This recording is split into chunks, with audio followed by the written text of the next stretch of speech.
Greetings guys, welcome back to my channel. My name is Monette and this is my channel, Evolve with Monette. Today has been a strange day and there are a lot of ways that I could deal with this. But I was asked to come and share it with you and maybe it would be something that you could relate to.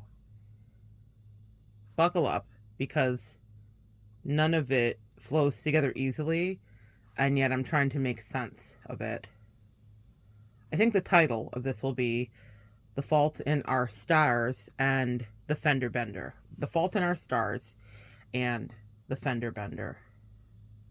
Or the non-Fender Bender. I've been having a lot of premonitions, but that's a normal day in my life. But what's been interesting is the diversity of the premonitions. One was that I was going to get into a car accident. And I've had that. And it's been kind of haunting me in the way that a premonition does. For any of you intuitives and empaths out there, you know exactly what I mean. Sometimes we have an idea that something's coming and it feels foreboding and heavy and it hangs over us. And when the thing happens, it's either far worse than we expected or nowhere close to what we expected. And in this case, fortunately, it was nowhere close to what I expected. I was almost relieved because then that incoming, inclement, heavy, rolling, thunderous psychic energy could dissipate because the storm broke. It did break, but it didn't break me. There's still lessons that are unfolding that I will get to see, but it broke, finally. The thing happened that I felt was coming. Very Phil Collins, that energy. The build-up for that before the drums actually drop and the bass hits is what makes that song such a poignant, unforgettable hit.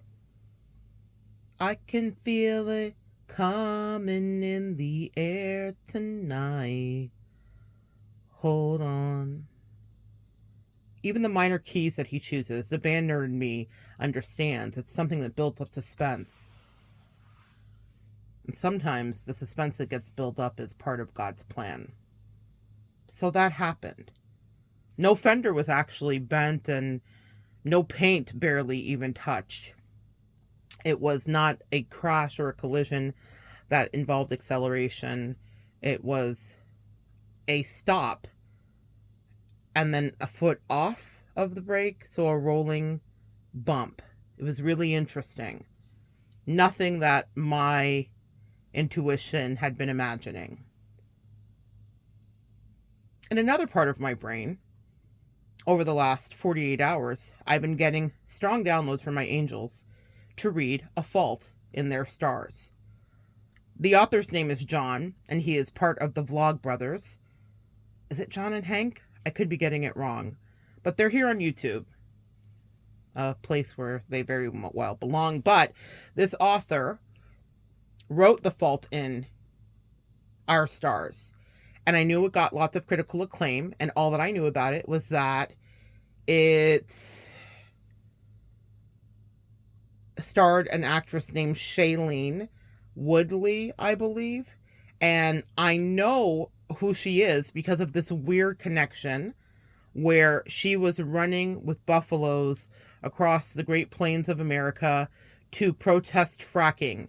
I believe Shailene is indigenous to some degree or has some ties to the indigenous people of this country. And so she was standing with them, and then these buffaloes in a great stampede, almost as an act of native ancestry, came in this great force to say, like, we're bigger than the course of action that you want to take. That's a whole nother thing that happened a couple years ago. It was all over the news. You guys can research it. But I associated Shailene with that moment. And I'm sure she's an actress in Hollywood, so there's other moments in other movies. But she starred in that movie, The Fault in Our Stars. Now, I didn't even know what the movie was about. Before I got on here, I went and looked it up to read the synopsis, to understand what all of this has to do with. And I will tell you, in this week too, I can feel it coming in the air tonight. I received my own information as well. but let me finish this first part of the story that I'm supposed to tell. So they said, read The Fault in Our Stars. Now, I connected the dots of it as this. I've been writing a lot. And he's well written. He is wonderful to consume and acclaimed and awarded and lauded, and it was turned into a movie. And so my angels sometimes will sharpen me. You know, they'll send in a guru for me. And it doesn't mean that I know that person. It means that they say, study this energy and see if you can apply it to whatever we're going to be downloading to you. So that's the thing that I will set out to do. I did not. I heard it. I heard it so much. I put the book in my cart, the Amazon cart, our proverbial Amazon cart, but not really proverbial, my actual cart. I put it in there because I knew I was going to get it. They said, don't read the movie, or don't read the movie. They said, don't watch the movie. And they said, and don't put it on any of your devices. They said, buy the book and turn the page by page. And I'm old school that way, so I really enjoy intaking books. I love books and I love bookshelves, and I think every home should have that. So that was what I was going to do, but I hadn't checked it out yet. As I was scrolling through YouTube, mindlessly diffusing the end of the day, popped up in my feed a video from John, and no clickbait. It just said, I have cancer. No clickbait, no YouTube tricks, nothing to bring you in to drive up viewership. It's John, the author of The Fault in Our Stars. And he talks about how he discovered that he had non-Hodgkin's lymphoma cancer.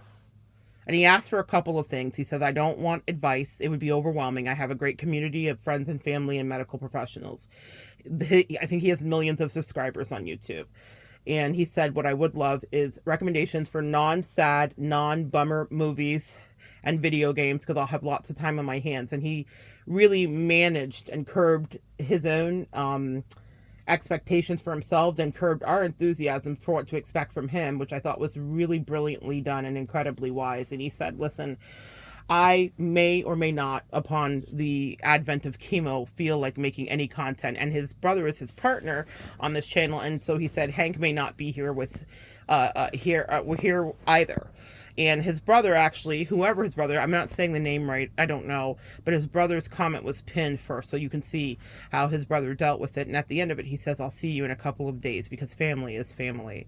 But he walks us through what that was like, what it was like to discover it, and everything. Now, mind you guys, empaths and intuitives here, practitioners and metaphysical folks, I did not know about the book that he wrote, but I heard the name, because that's how my gift works. My angels just drop things in, songs, phrases, paragraphs, sentences, stanzas from poems, whatever.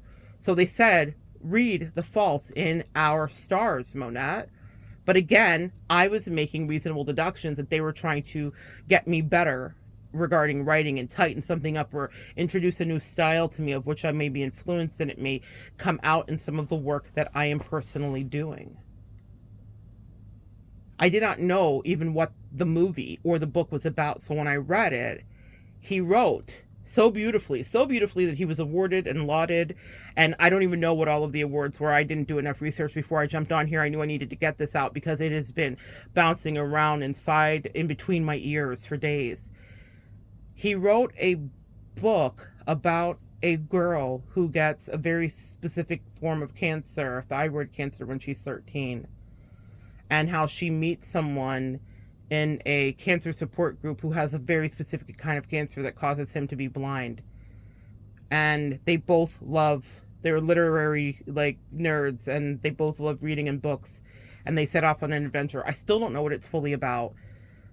But this man, who had no experience, or maybe some experience, clearly, if he was guided by his intuitives and his angels and ancestors, because my belief about creativity and art is that the muse moves through us. We all have a work to do.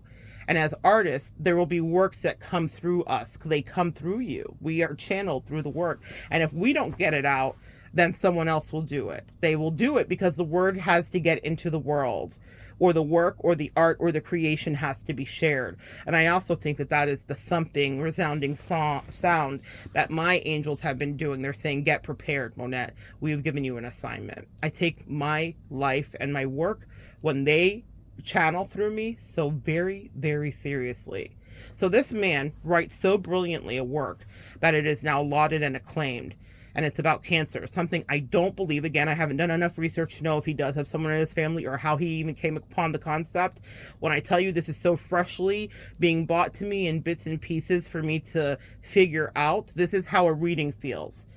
I had written something quickly about it, sharing it and chatting with someone, and my angel said, stop. We need you to disseminate this and share it with the collective. This isn't just for one person or for you. This is a greater work that we're calling you to do, and it's a greater work that you may be called to as well, whomever is listening, regarding writing, channeling, and conveying information. So this man was given this assignment to write this thing. He does. Many years later, today, within the last 24 hours, he decides to share. I don't know when he got the official diagnosis. I think it's within the last week, that he is now a cancer patient, and he will now go through the things that he so brilliantly wrote about without having had the personal experience of it. Life is strange. Life is interesting. Life is ever-changing. Life is funny. When I tell you guys to chase the love that you love, chase the life you want, live in the moment, do it without apology, I never lie. It's something that I'm challenged with to do every day. For the last couple years, you guys have heard me say I have been struggling. You have seen me film from hospitals and rehabs and ICUs. You have seen me trying to do the work that I know that I'm put on this earth to do, and it has been through one of the greatest struggles of my body, autoimmune issues. Well, that's an interesting thing because they can be quite nebulous, and it's an umbrella that anything can fall under. And for us empaths, we all too often fall prey to this very thing because we didn't protect our energy. I'm not blaming you, but I'm going to tell you how we get here. It's by taking care of the rest of the world and by not giving a care about our own personal body. So my angels and ancestors have been working with me, and surgery after surgery and horrific occurrence after horrific unbelievable occurrence. Like some of the things that have happened to me that I did not bring about myself, that were not created by diet or neglect, that were wild and woolly, that made even surgeons and doctors look at me upset and perplexed. We don't even know how this happened. We don't even know how you got here. We don't even know why you're still here. We don't even know how you survived. These are real words that have been said to me while I've had my spouse or my bestie and sometimes nobody by my side. Because some days everyone can't be there, and it was just me getting really bad news and scares. Cancer scares? Yeah. Recently, I finally got a diagnosis after 2 years of medical mysteries, still falling under an autoimmune thing, but I will deal with it for the rest of my life. I will have to have infusions. I will have to be treated in office for the rest of my life. But it wasn't cancer. When I was telling the support group of friends and family that I have, we finally have an answer. I remember talking to my broski, my brother-in-law, and he said, I've never heard someone so happy to say what my diagnosis was. And it's because it wasn't cancer. So even though the other thing is still something I will deal with for the rest of my life and not brought on by anything, but caused by a million different issues, I realized that, like, there's a place for gratitude because I will live. I will have a life. I will figure life out. I will go on. If I figured it out this far without anybody understanding what was wrong with me, I will move on forward positively and assuredly because I know that I still have work to do and there is a God that resides in me. I can feel it coming in the air tonight. Hold on. Sometimes we get all these pieces of information and we think that we're wrong. I've looked in doctors' faces and they've told me that I was crazy to some degree, but I wasn't. The diagnosis came finally. Trust yourself. And those little premonitions that come like tremors in the night that make you uncomfortable and make you not feel right. And you think it's the worst thing I can imagine. And then it turns out to be a non-fender bender, if you will, or a diagnosis that's so much better than the more bitter pill that John just got in this past week. I thought they were trying to enhance my writing, and that's why they were talking to me about him. I don't know him. I couldn't have offset it. I couldn't have told him anything, nor did I get the pieces that I could put together specifically that gave me a direct answer. But all of this has been swirling because they said we're always talking to you, whether it is about what you have been diagnosed with or what someone else will have to go through. You empaths and intuitives out there that have ever suffered any autoimmune issue or are recovering survivors of cancer, of any kind of disease, please know what that is. That is discomfort.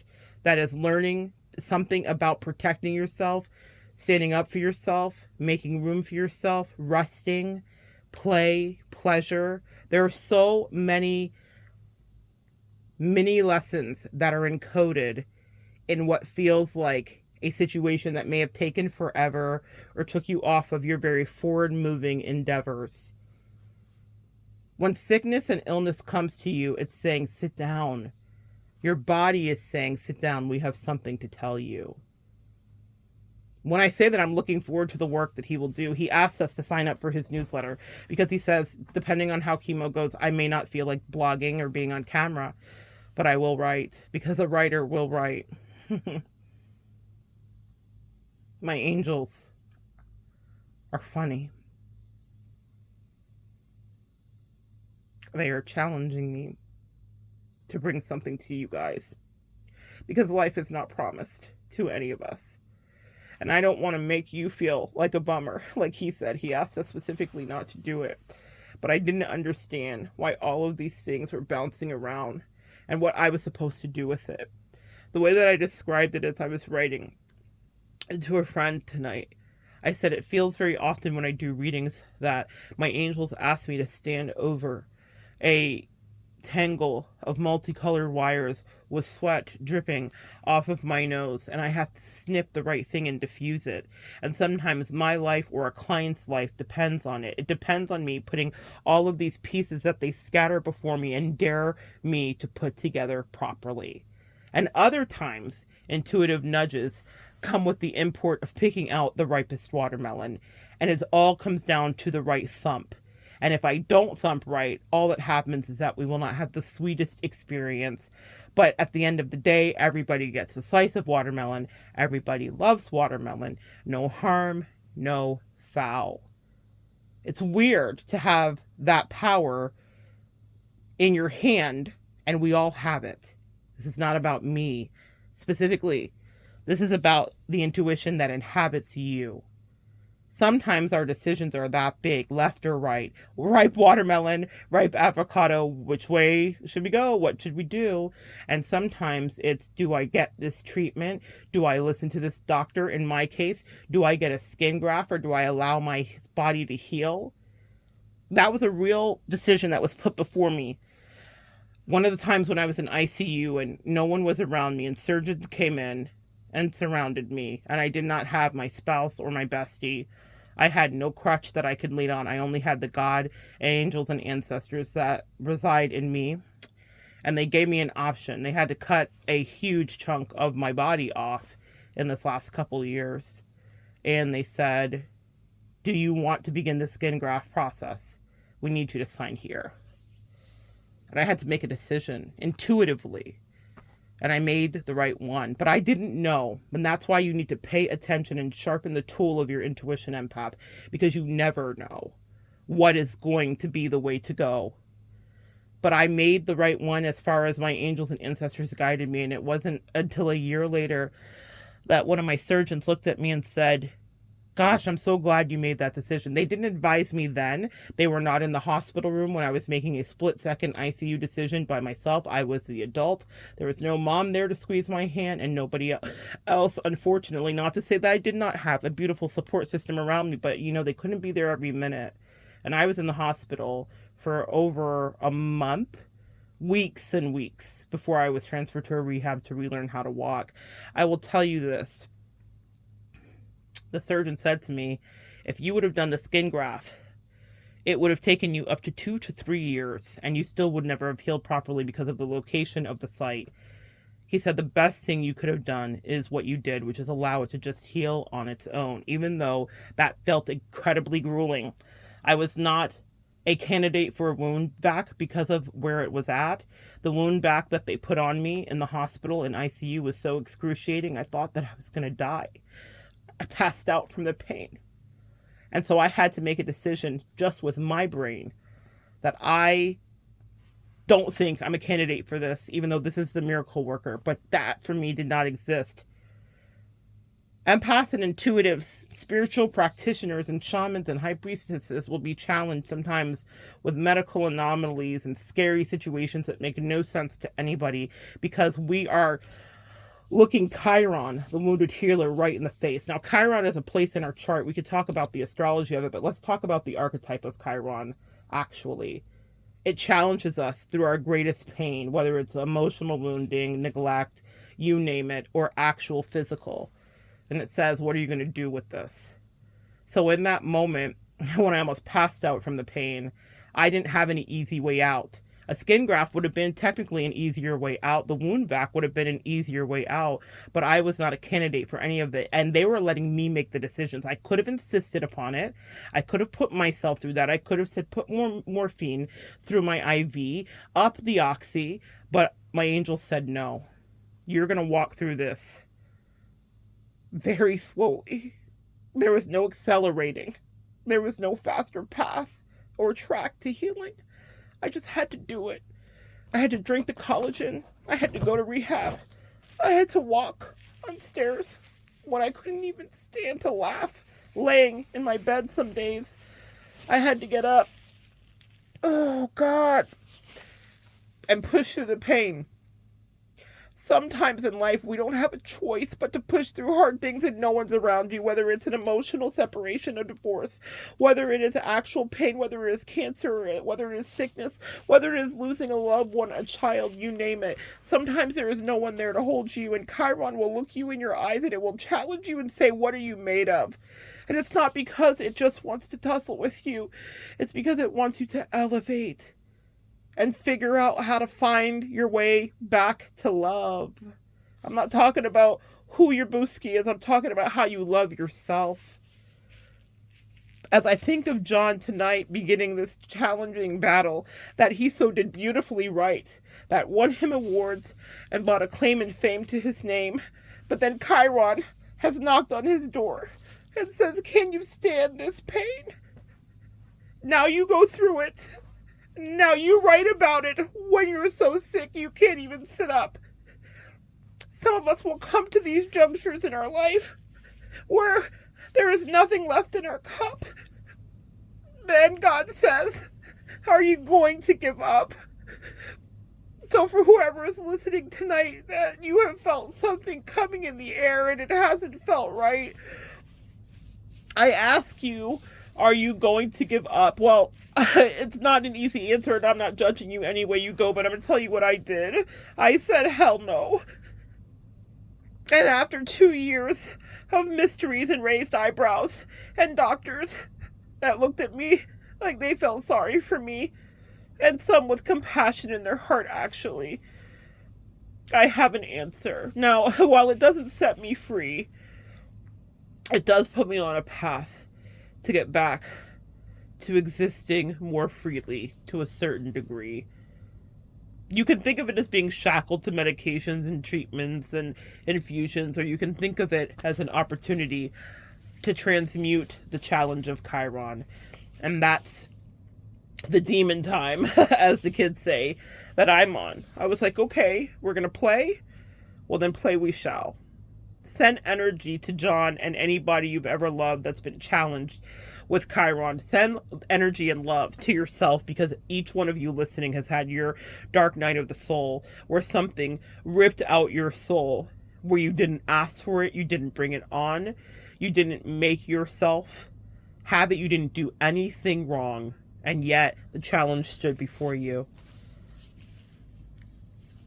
And Chiron said, what are you going to do? Well, empaths, what we do is we transmute our pain, whether it's a loss of a lover, again, or a friend, or your own personal autonomy. In my case, I went from being Miss Independent to having people have to take care of me. You see, I was the caretaker empath. Do you understand? You know what we do. We take care of people. They don't take care of you. And maybe that's not healthy, and it's not a maybe. Clearly, I now know that was not the way to go, and that's how come I developed this amazing opportunity for growth, this autoimmune situation that many of us will come to know. Unfortunately, when I say many of us, empaths deal with varying autoimmune issues to certain degrees, and it's because we are so overgiving to everybody that we neglect ourselves. And again, while this was not bought on, there was nothing I could do. It's not contracted, it's nothing like that. But it's definitely been the monkey on my back. But it's been a lot of narcissists that were those monkeys on my back too. Do you get it? I've had people write me letters about this from various videos that I've done. So many of you guys know what it is to have crippled our bodies to hold up someone else and love them. What did you feel coming in the air, over the years, in the night, in the days? It's not something sometimes that we can escape. We can never escape our fate. I was meant to have this situation happen to me. I was meant to be alone in some of those moments to a certain degree, and I was meant to have to find the temerity and the strength to make decisions with no one there. That a year later, in my aftercare, they'd say, oh, that was the right thing. Glad you made that one, but no one was advising me in the moment.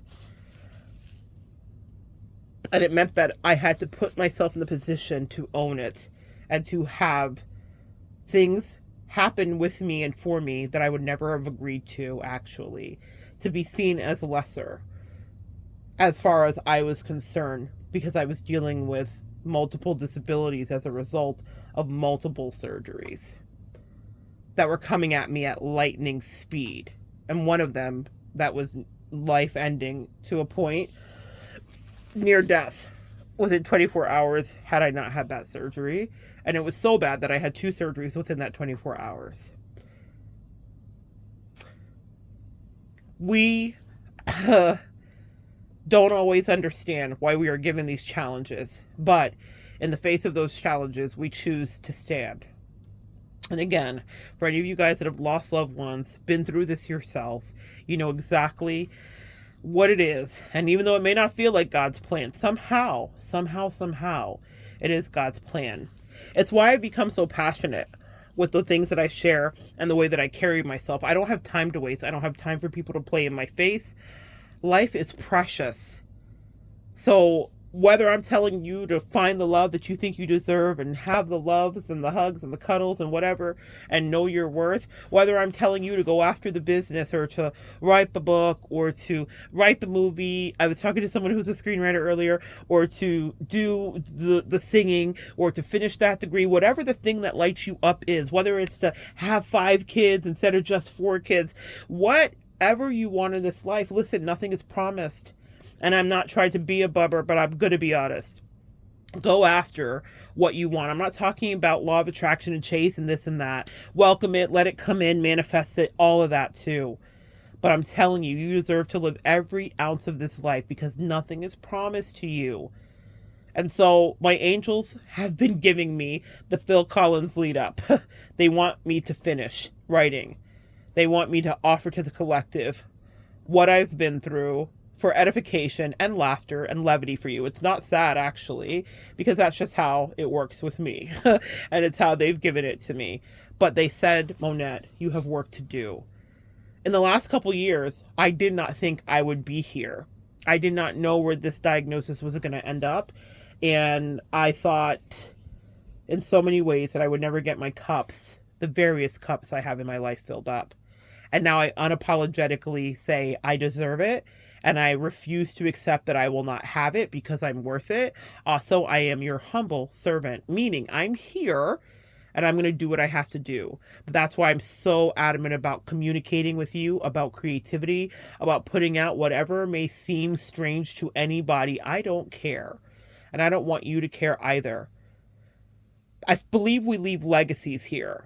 And when I heard John talk about his diagnosis tonight, I knew that The Fault in Our Stars, no matter what happens to his life, would be part of his great legacy. He's written other acclaimed work and books too, so it's not just that. But I imagine that the best work that he will do is about to happen as he faces off with Chiron in his dark night of the soul. It's unfortunately where artists shine. Think of Adele. Every heartbreak leads to a #1 album. Think of Mary J. Blige. The jokes write themselves on Twitter. They just broke up. The next song's about to be a banger, right? The best love songs are breakup songs or falling in love songs. But what I'm telling you is that we humans pull from the space of our pain, and we are gifted with this thing where we can transmute it again and again. And so when you get premonitions and things come in and it feels like you're looking at a tangle of wires and you don't know if you need to clip the blue or the red, or is your life going to expire, the thing that I want you to focus on is what you create, not the bomb. What that story is that led up to it, what it felt like before you made the clip. And if you can transmute that and convey it and communicate it and leave it, your legacy will be here. So anybody that passes by will know that you existed and that you did whatever you did, even in fear, but you let it all be left on the field, as they say. Because in this game of life, you chose to play and not just lay down and go away. And sometimes some of the things that will rock you will challenge you. Are you going to lay, or are you going to go away? There is a fault in our stars. I don't even know what that means, but my angel said bars, meaning I think they like what he did. And he has more to give, so I speak life over him on this journey. I'm looking forward to his writing and his work, because clearly it is for me, it is for you, it is for the millions of people that he's already communicated, touched, and got through to. Pay attention to your intuition, empath. If you're in a narcissistic dynamic, break out of that relationship before it physically affects your body. Please take it from me. For the rest of my life, I will deal with something chronically, because I didn't know when to say no to people that were energy vampiring me. But I don't accept that I'm not going to be well and that I won't thrive and that you won't see me live my life. But I know that there are some sacrifices I made for people that were not worth the great sacrifice that I've paid. I submit the same to you. There's a diffusing of a bomb that you have to get to. And it could be as simple as, is it a sweet watermelon, or is it life ending? See, that's the thing. There's a decision that none of us will be involved in. There will be a moment when it's just you, and you can hear Phil Collins, and the bass hasn't dropped, and the tune is foreboding,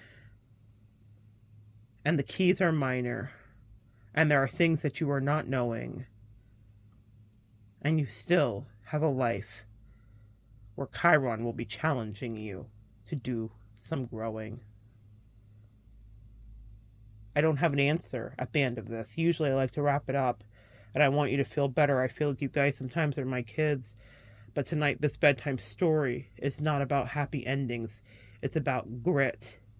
It's about temerity. It's about standing up for yourself in the face of your own adversity.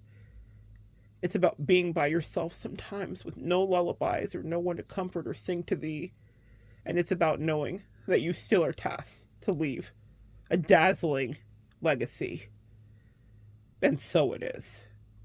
Come back and join me next time, and we will continue to evolve together.